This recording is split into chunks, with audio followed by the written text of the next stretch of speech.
365 Sports, Paul Catalina, Craig Smoak, and Jed Drenning, West Virginia football sideline reporter. And Jed, this year exceeded everybody on the outside. And we've talked about that with you before, about where Neil Brown took this program from having doubters being picked 14th in the Big 12 and all of that to a really good season, and then a dominant win over North Carolina in the bowl game, which, again, bowl games are a hard gauge of things, but with a young team like West Virginia that has a lot of guys coming back, it does feel like there is a lot of positive momentum heading into the offseason, as opposed to nothing but question marks a year ago. Yeah, there's a lot of truth to that. First of all, Happy New Year, guys. Happy New Year, yeah. And, and there's a lot of truth to that. And people tend to get particularly excited when you have the straw that stirs the drink behind center, when you have your quarterback returning, as hot as Garrett Green got down the stretch, the fact that he returns, the fact that so many of our offensive pieces that were really helping us to get humming in the last couple months of the season. And for that matter, we have some key pieces back on the offensive line. Now, sure, you're not going to replace Zach Frazier. You're not going to replace Doug Nestor at right tackle. But we have some talent coming back at the point of attack as well. We have Wyatt Milam at left tackle. We have Tomas Remak at left guard. We have another returning starter, Jaquay Hubbard. We have Brandon Yates, who played center in the bowl game for us. So a lot of pieces back up front as well. And enough interesting pieces on the defensive side with what we're trying to do in the portal to really get excited about this. So, Jed, going and winning that Duke's Mayo Bowl, I mean, it was obviously great to end the season with the win. It was great to see Neil Brown. You get mayonnaise dumped on him. That was a big to-do, obviously, on social media. But just what did that mean to finish with a win and to finish out a strong season on a strong note and beat a team the quality of North Carolina? How important was that to finish that way? Well, it definitely was the exclamation point at the end of a season that exceeded most expectations, right? I mean, you never know what you're getting. Like we stepped into that situation against North Carolina. Mac Brown has recruited incredibly well for a long time, 5 straight top 25 classes. So they were losing and without a lot of key pieces, no doubt about it. But what they did was they inserted a lot of youth into the lineup, and the youth that they were playing, whether it was their freshman quarterback, or whether it was some of the other freshmen in key spots, they were excited to be there. And maybe that wouldn't have been the case with some of their veteran starters who just a couple months ago were ranked in that top 10 when they were parked at 6-0. So we really didn't know what to anticipate. It was kind of a tricky bowl game to prep for. So the fact that we don't think we played our best football game, but we played well enough to take care of business in all three phases. And make some critical plays and some explosive plays on the offensive side. It took us a while to get the run game born until the second half. Special teams-wise, Beanie Bishop takes advantage of an injury and steps in to return some punts for us. And I was excited for Beanie to show NFL scouts what he could do returning punts in addition to being a consensus All-American at corner. And then on the defensive side, guys, we were on the field. The way that first half unfolded for 39 snaps in the first half, and even in the third quarter, North Carolina kept controlling the football game from a snap count standpoint, and the defense kept digging down and brought their best when we needed to turn that corner at the most in the third quarter. So it was a 3-phase effort, not complete, not for the time capsule, but a great way to finish the season. And it definitely would have tasted differently, wrapping things up. Falling short in a game like that as opposed to coming out on top. And by the way, Neil is not a fan of mayonnaise. So that made that I was following him up to the corner. They have this little carve out in this corridor where they do this. It's kind of ritualistic, and it very much had the feel when he came off the stage. As I followed him to the corner toward that corridor, I've said this many times since, I felt like I was following John Coffey up the Green Mile. I mean, It had an execution feel, a mayonnaise execution feel to it, but boy, oh boy, it was a fun way to end the season. Yeah, there is not many more like divisive condiments than mayonnaise. Like you either are totally fine with it or you totally hate it. Like it's kind of like being like it's like the Dallas Cowboys of condiments. You're either completely obsessed with it or you completely hate it. Nobody's indifferent about the Cowboys. Nobody is. To your point. my wife likes mayo, but she hates Miracle Whip. And I'm like, well, I can flow with either, but and guys, what they do, I don't know if it's some process to help that much mayonnaise, but maybe they throw several extra gallons of vinegar in there, but it has a smell to it. Oh, what they dump on the coach, that there were people filming the mayo trail because Neil literally had mayo leaking off of him as he was making his way back to the locker room, and the stench and the smell because of the added ingredients to it. It was something else now. Yeah, because it's got to fall. Like if you just had a regular plop, it was you'd hold it there forever and have to wait on gravity. So Jed, as they head to this offseason, you mentioned the portal, and in the early days of the portal, I think nobody was probably victimized in larger numbers than West Virginia was. And Neil Brown has navigated that storm over the last couple of years pretty well. How do you feel he now pointing the ship in the direction of knowing what he wants and how to get it out of the portal? Well, in the early days, like a lot of programs, I felt like we were somewhat ambushed by it. We kind of had to wrap our heads around it. And what's really helped along the way is the trust. I mean, we've had to get to the point with the Country Roads Trust where it's at least stabilized things to give us a puncher's chance to make some offers, some competitive offers. Whereas 2-3 years ago, that wasn't necessarily the case. We weren't in position to do that. And one of the guys that has made a tremendous difference for us, it's a name that would be familiar to folks down in your neck of the woods, Drew Fabianich, who had that long stretch with the Cowboys in their scouting department. Drew Fabianich spent 1 year at Auburn as their general manager before Brian Harsin was jettisoned last year. Well, we gained from that in that Drew became West Virginia football's first ever GM for us. So he stepped up here, and he's kind of running point on that. He's the guy who is scouting what's available in the portal. He's a guy who's studying our roster, understanding the needs, understanding what it takes to win the Big 12.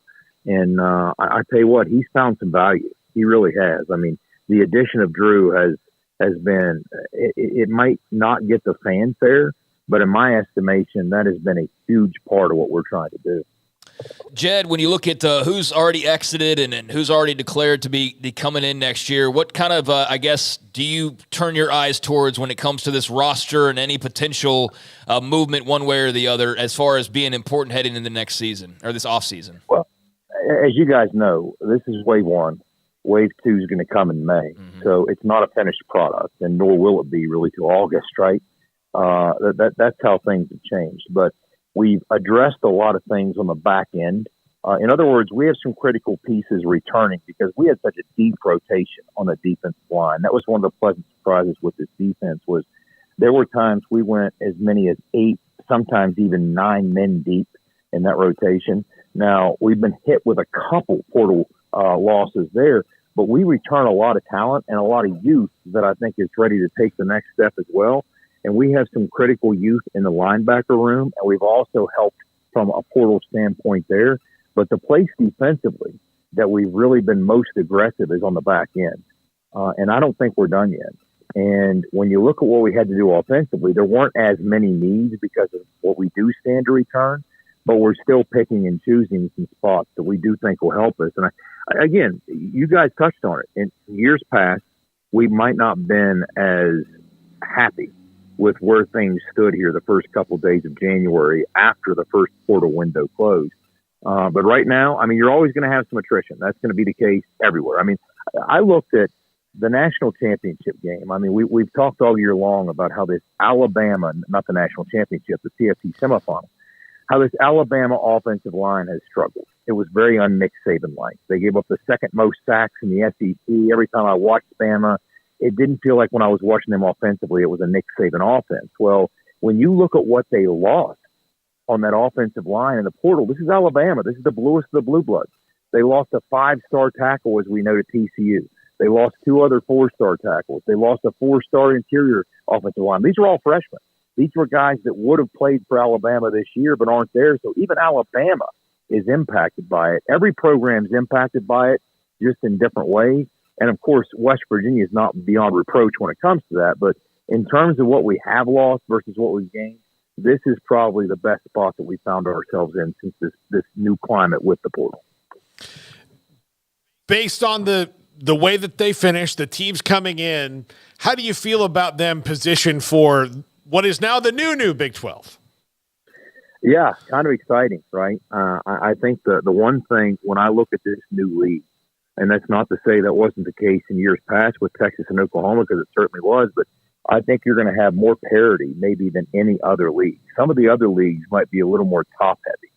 But when you look at the Big 12, I don't know if that's the case, because a compelling argument can be made for so many different teams that would be among those top 2 or 3, if you want to categorize it that way. It's so difficult to forecast what that might look like. And quite frankly, the biggest thing that I see, especially when I expect improvement out of the 4 newbies this past year, we realize how stabilized the newcomers next year already are, how fortified they already are coming in. But guys, there's really no empty chairs, and it's going to be difficult. You better strap it on and bring it each week because there's no layups. It's going to be highly competitive. The parity is going to be incredible. I think it's just going to be a function of the most consistent football team has a chance to be the best football team, because there's going to be such a high degree of parity in this league. Yeah, I mean, if you ask me next August who's the best team in this league, I'll be, I have no idea. None. Yeah, that's going to be difficult. It really is.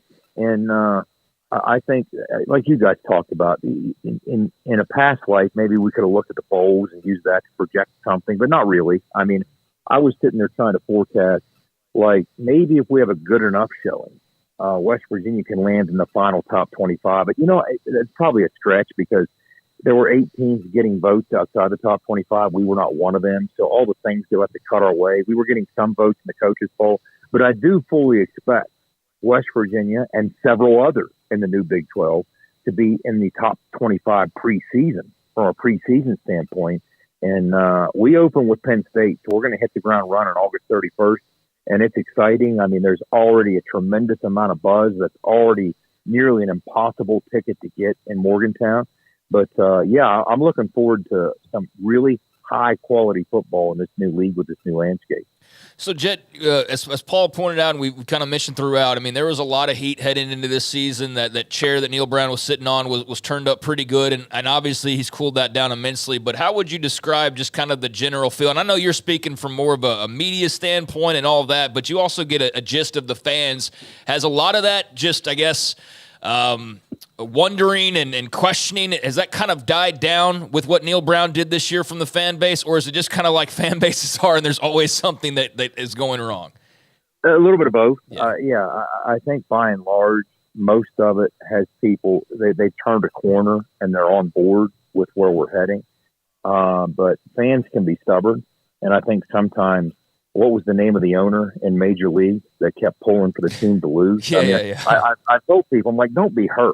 All right. Don't be that gal. I mean, don't pull for us to lose just to prove yourself right. I mean, that's a miserable way to exist, right? I like to live in hope.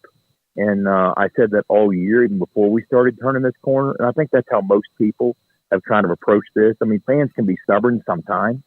So there's some people who just don't want to admit that maybe they were wrong. And I try to explain to people, I'm like, look, the truth of it is this. It's not an excuse. It's the reality in which we exist. This is not the job Neil Brown was hired to do in 2019. This is not it.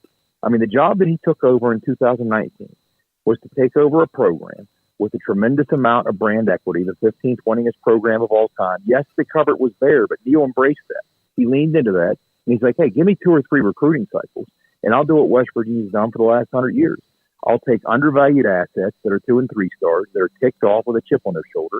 I'll develop them for 4 to 5 years and produce more NFL talent than we have any business ever producing. And then all of a sudden, his second year, here comes COVID. And then shortly after that, 2021, here comes the portal. Here comes NIL. I try to explain to folks, college football 1.0 was an amazing game, but it's over. It was Rutgers, Princeton, 1869, all the way up to 2021. We now reside in college football 2.0.